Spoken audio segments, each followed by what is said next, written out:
एक और रुकी हो ना। उन्नाव स्वतंत्रता संग्रामियों के बलिदान को विकसित करके माह में जम्मू एंड कश्मीर स्पेसिफिक में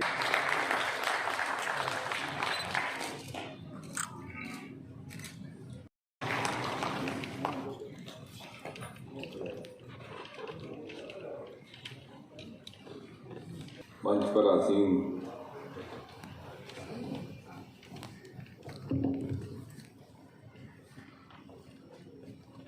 अखिल भारतीय संगठन मंत्री राष्ट्रीय सेवा भारती श्री सुधीर कुमार जी, सह संगठन मंत्री सीमा जागरण मंच मुरलीधर जी, दिल्ली से आए हुए CMD NHPC AK Singh ji, हमारे अन्य साथीगण चौधरी जी, डॉक्टर मनहास, हरदेव जी, यहाँ पर उपस्थित जम्मू नगर के वरिष्ठ महानुभाव, सम्मिलित होने का सबसे पहले तो उसके लिए क्षमा याचना, क्योंकि दूसरा कार्यक्रम भी परिवार के साथ ही संबंधित था और उसमें थोड़ा सा समय ज़्यादा लिया गया। सबसे पहले तो आयोजकों को बधाई है और बधाई के पात्र इसलिए भी है कि बड़ी विपरीत परिस्थितियों में ये आयोजन हो रहा है और 3 संगठन मिलकर के एक मंच पर रहने का ये सबब बना है। यहाँ सेवा भारती भी है, यहाँ सीमा जागरण मंच भी है और यहाँ NHPC भी है और इसलिए विषय कोविड का भी हुआ, विषय सीमा को लेकर के भी है, विषय विकास कार्यों को भी लेकर के है, लेकिन आधार में बुनियाद में सबके सेवा है, क्योंकि तीनों ही क्षेत्र और तीनों ही विषय अधूरे हैं, अपर्याप्त हैं यदि सेवा भाव से वंचित हो। तो धीरे धीरे बात रखी कोविड की और सच कहा कि कोविड काल ने बहुत सारी ऐसी बातों की सद्बुद्धि दी जिससे शायद मानव जाति इस तेज रफ्तार जिंदगी में कहीं ना कहीं संपर्क हो गए। जैसा उन्होंने कहा कि कुछ विचार भी समझ में आए, कुछ अपने पराये भी पर करीब आए। अजीब इत्तेफाक देखिए, जब मैं 2-3 सप्ताह अस्पताल में स्वयं रहा तो मेरे साथी वहाँ कौन थे? 2 ऐसे व्यक्ति जिनके साथ किसी भी मंच पर या किसी भी सभा में या किसी भी सदन में बहस करते मैं कभी थकता नहीं था और उनको बहस में पराजित होने का आनंद लेता था। एक थे आनंद शर्मा, कांग्रेस में विपक्ष के नेता, और दूसरे हुड्डा साहब, हरियाणा के पूर्व मुख्यमंत्री, जो बाद में अपने घर से मेरे लिए रोज लस्सी भी लाने लगे, क्योंकि मैं थोड़ा सा 1-आध सप्ताह थोड़ी सी स्थिति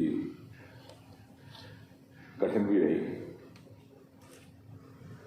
लेकिन साथ ही साथ हमें इस बात का भी एहसास करना होगा, कई बार ये सोची जाती है और कही भी जाती है कि हमारा ये सौभाग्य था कि देश का नेतृत्व एक ऐसे व्यक्ति के हाथ में था जो दूरंदेश भी थे, संवेदनशील भी।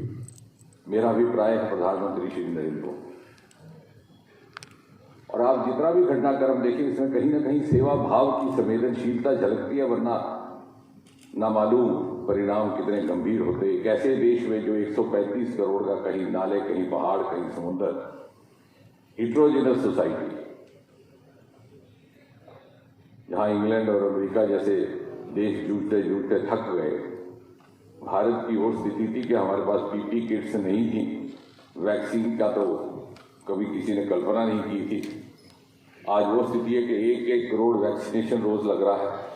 दूसरे देश हमसे सीख प्राप्त कर रहे हैं और कोई ऐसा व्यक्ति ना हो जो भूखा पेट सोए।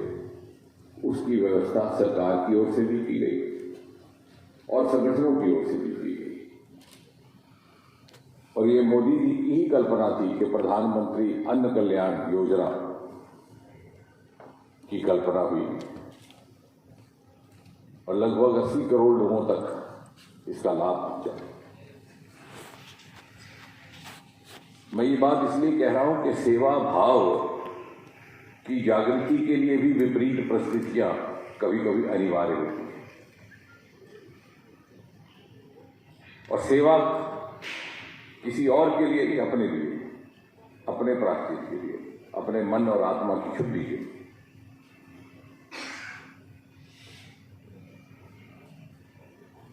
मुरलीधर जी ने सीमा की बात रखी। वास्तव में नमन के हकदार हैं वो लोग जो सीमाओं पर बसते हैं, क्योंकि वो वास्तव में देश के प्रथम कतार के प्रहरी हैं। सेनाएं तो अपना सीमा काम करती हैं, अर्धसेना बल भी करते हैं, जब गोली भारी होती है तुरंत उसका जवाब देते हैं। लेकिन ये वो लोग हैं जो हर समय और किसी भी समय, किसी भी तरह की परिस्थिति के लिए जन्म से ही तैयार रहते हैं, उससे जूझने के लिए भी, उससे सहन करने के लिए, और कभी कभी हो सके तो उसका सामना भी करने के लिए। हम अक्सर बात करते हैं पाकिस्तान की ओर से ये हो रहा है, दूर सीमा से ऐसा हो रहा है, सीमा पार से ऐसा हो रहा है। मुझे लगता है हम जब एक विचार के संगठन यहाँ बैठे हैं तो उसमें समय बहुत ज़्यादा लगाने की आवश्यकता नहीं। विचार का विषय होना चाहिए कि हम क्या कर रहे हैं। मुझे स्मरण है जब नया नया आतंक शुरू हुआ जम्मू कश्मीर में, तो एक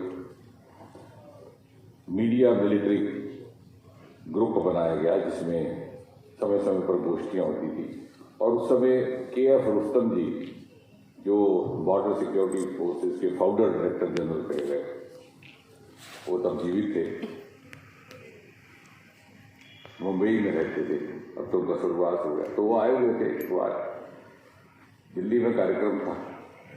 तो एक के बाद एक वक्ता ने कहा कि पाकिस्तान ये कर रहा है, हम तोड़ जवाब देंगे, हम वहाँ पहुँच जाएंगे, हम ये करेंगे, नानी क्या है दूध पिला देंगे, चाची का दूध, सब कुछ।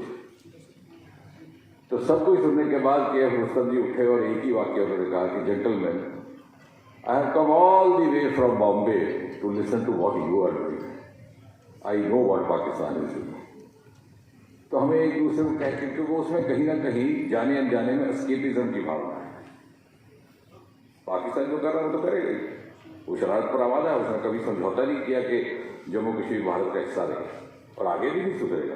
लेकिन हमने क्या करना है, और ये बात इसलिए मैं रख रहा हूँ कि आज सीमाओं पर यदि हमारे पास चुनौती के तौर पर विषय हैं तो दो विषय, एक सीमा को कैसे घुसपैठ से बचाना और दूसरा सीमा पर रहने वाले लोगों की व्यवस्था कैसे बेहतर करना।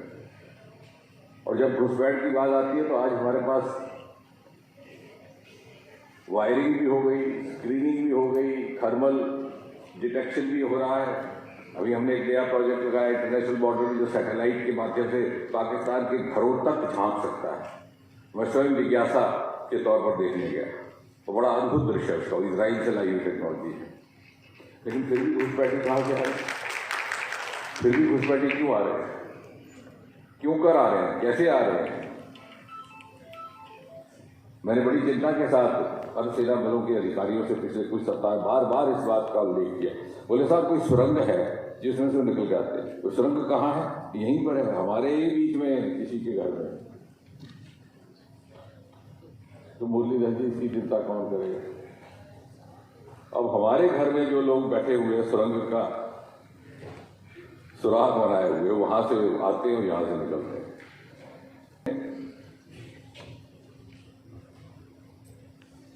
बहुत ज्यादा ना कह करके मुझे लगता है ये भी चिंता का विषय है। यदि हमारे अंदर अंतरात्मा उतनी जागृत हो जाए तो स्वयं ही मन नहीं मानेगा इस काम में भागीदार करने का। मिश्रण हुआ है आज सीमाओं का भी, सीमा चिंता का भी, सेवा का भी और विकास के कार्य जैसे AK सिंह जी ने गिनाए। इसमें अपने में ही एक संदेश है और बधाई के पात्र है सेवा भारती जी और सीमा जागरण वाली। बड़े समय से इतनी प्रतिबद्धता के साथ और निष्ठा के साथ ये संगठन कार्य कर रहे हैं। उस समय भी जब परिस्थितियां विपरीत थी, जब सरकार की ओर से कोई सहयोग नहीं होता था और सरकार बनने के बाद थोड़ा समय हमें लग गया ये आदत डालने में सहयोग प्राप्त कैसे करना है। तो सेवा भारती का पूर्वोत्तर में भी, यहाँ तो दादा वैसे ही हमसे लड़ झगड़ लेते हैं, पूर्वोत्तर में हमारे सुरेंद्र जी हैं, तो वहाँ पर भी हमने बड़ी मात्रा में कार्य किया। पहले प्रोजेक्ट के लिए अप्लाई कैसे करना, उसकी आदत डालनी पड़ी, उसका प्रशिक्षण, क्योंकि हमें कभी अवसर नहीं दिया गया। उसके बावजूद हमने ये काम निभाया इतने वर्षों में, ये एक बहुत बड़ी बात। और AK सिंह जी से कुछ मांग रखी है मोदी जी ने, इन्होंने तुम तो मान ली, लेकिन इतनी जल्दी नहीं छोड़ना इनको। एक बहुत छोटा सा काम है, उसमें बहुत ज़्यादा बजट भी नहीं लगेगा। रियासी के किले के लिए मैंने एक साउंड एंड लाइट शो का बहुत समय से कल्पना की थी। कारण ये, जैसे मैं यहाँ कह रहा था कि यहाँ बैठे लोगों को भी नहीं मालूम कि 12 किलोमीटर दूर किस प्रकार के बनकर बने, उसी प्रकार जो लोग डोगरा गौरव की बात करते हैं, डोगरा प्राइड और हर तरह का डोगरा ब्रांड अब तैयार हो गया जम्मू में, उनको ये नहीं मालूम कि उस रियासी के किले में महाराजा प्रताप सिंह का जन्म हुआ था। मैं जब भी वहाँ जाता हूँ मुझे लगता है कि इस बात की चर्चा होनी चाहिए, लोगों तक बात पहुँचनी चाहिए। और जिस कमरे में उनका जन्म हुआ था, क्योंकि महारानी किसी कारण वहाँ रहती होगी उन दिनों, वहाँ फारसी में, पर्शियन में उपलेख भी लगा हुआ है जिसमें लिखा है कि यहाँ युवराज का जन्म हुआ। तो यदि वहाँ साउंड एंड लाइट शो हो और हमारा इतिहास भी वहाँ पर प्रदर्शित हो, तो मुझे लगता है कि कम से कम क्या है कि हम अपने इतिहास के गौरव का दान करते हैं बिना इतिहास के ज्ञान के, तो उस कारण वो कहीं डिस्कनेक्ट हो जाता है। मुझे विश्वास है उसमें कोई बहुत बड़ा टेक्निक भी नहीं चाहिए और लाइट तो इनके पास पहले ही है, साउंड कहीं से उपलब्ध करवा लेंगे और ज़्यादा उसमें फंड भी नहीं है। तो इसलिए कि ताकि हम अपने लोगों को एहसास करा सकें कि हमारी विरासत क्या है, और विरासत को हम राजनीतिकरण कर देते हैं अपनी मांग पूरी कराने के लिए। हर साहब हम विरासत वाले, हमारा तुष्टिकरण के कारण हम बीच में अन्याय हमारे साथ हो रहा है, लेकिन विरासत क्या है उसका एहसास नहीं रहता। और यहाँ पे चूंकि एयरपोर्ट भी निर्माणित हो रहा है तो उससे और ज़्यादा वो सरलता हो जाएगी। जो हमारा कश्मीर का किशनगंगा था उससे बड़ा प्रोजेक्ट आपके, फिर भी कहते हैं सारा कोई कश्मीर गया। हालांकि पिछले 7-8 वर्षों में जितना संतुलित विकास करने का प्रयास किया गया है मोदी जी की ओर से, जितना पहले कभी नहीं हो। ये ठीक है कि पहले भेदभाव रहा जिसके कारण भरपाई करना में समय भी लगेगा, और क्योंकि आज ये अमृत महोत्सव के समय इस कार्यक्रम का आयोजन किया गया है और मुझे लग रहा है कि अगले 25 वर्ष हमारे महत्वपूर्ण होंगे जब भारत की स्वतंत्रता के 100 वर्ष मुकम्मल होंगे। भारत विश्व मूर्ति बनने की दहलीज पर खड़ा है। कई क्षेत्रों में हम पहले ही बन चुके हैं। स्पेस की बात की, आज हमारे मंगलयान से आने वाले चित्रों को नासा उपलब्ध करवा रहा है अमेरिका। मैंने कल उनके वैज्ञानिकों को कहा, मैं कहा आपको कभी कल्पना होती है कि जब हमने अपना स्पेस का कार्यक्रम प्रारंभ किया था तो ये पहले से ही चंद्रमा पर लैंड करने की योजना बना रहा है। 1960 के लगभग। 1969 में तो लैंड हो गई, और हम तब क्या करते थे, गंदा मामा दूर के हम गीत गा रहे थे। और आज क्या स्थिति है, हमारा चंद्रयान गया और वहां पर पानी के होने का प्रमाण लेकर आया,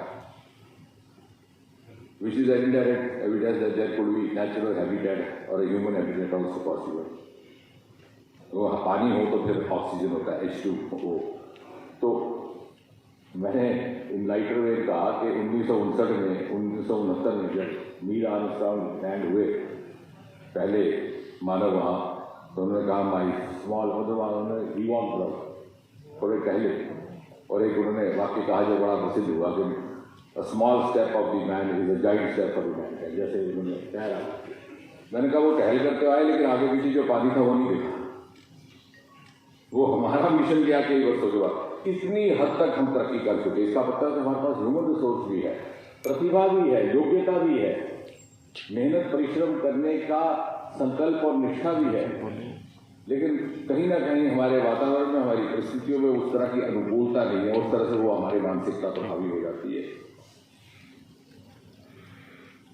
आप आने वाले समय में भी मेरा अनुरोध रहेगा, मुरली जी से भी, सुधीर जी से भी, दादा से भी, जो भी कार्य होगा हमारे लायक आप हमें बताएं, उसको आगे कैसे करना है वो हमारा काम। इस व्यवस्था की यही खूबसूरती है कि सारे अलग अलग विंग बने हुए हैं। प्रदर्शन धरना करना हो तो उसके लिए विद्यार्थी परिषद है, थोड़ा जोरदार नारा लगाना हो तो युवा मोर्चा है, कहीं वोट इधर उधर करना हो तो राजनीतिक दल भी है। और इसलिए ये बटी हुई है जिम्मेवारियां। आपका काम है कि संवेदनशीलता से कौन सी जरूरत कहाँ पर आपको नजर आती है, उसको कैसा निभाना है, उन लोगों को काम है जिनको कहीं ना कहीं सरकार में जिम्मेवारी दी गई है, और उसका किस तरह से उसका समाधान भी हो सकता है, क्या रास्ता भी निकल सकता है। क्योंकि इस समय जिस प्रकार की अनुकूलता है इस व्यवस्था में, मुझे नहीं लगता, और विशेषकर मोदी जी के होते कोई भी मांग हो, एम्स की मांग हो, 2 एम्स कभी हो सकते थे। बिहार जैसे प्रदेश में 1 और है, यूटी में 2, और कोई मानने को तैयार नहीं था। सभी अधिकारी कहें कि साहब ऐसा प्रेसिडेंस नहीं है। जब मोदी जी के आगे बात रखी तो बोले मैं तो वहाँ इतने साल तक रहा संगठन मंत्री, मुझे मालूम है, ये तो आज उठनी थी, अब दे दो। इतनी उदारता के साथ हमें सब कुछ, सीमाओं पर भी जो कार्य हो रहा है उसको भी आगे बढ़ाने के लिए और कैसे कैसे किया जाए, क्योंकि उसका जितना ज़मीनी अंदाज, अनुमान और अनुभव मुरलीधर जैसे हमारे साथियों को है, इतना शायद बाकी लोगों को नहीं रहता। तो इसलिए आप हमारे रिसोर्स पर्सन भी हैं, और आप पर निर्भर करेंगे कि आप हमें बताते रहिए कहाँ कहाँ किस प्रकार का हमारा वहाँ पर दायित्व निभाने का काम हो सकता है। हम उसी तरह से सहयोग भी करेंगे, इसी प्रतिबद्धता के साथ, इसी संकल्प के साथ। एक बार पुनः आपको बहुत बहुत बधाई। अगली बार कुछ और समय लेकर के हम फिर बैठेंगे, विस्तार में एक विषय की चर्चा करेंगे। बहुत बहुत धन्यवाद। सामने पकड़ लो, हाथ लेके ना चलेगा।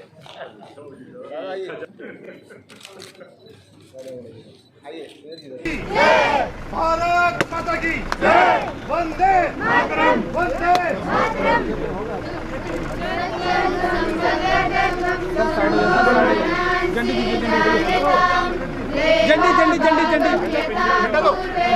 संजानानाम् उपासते समानो मन्त्रः सखिति समानि समानो मनः सचित्तमेषां समानो मन्त्रः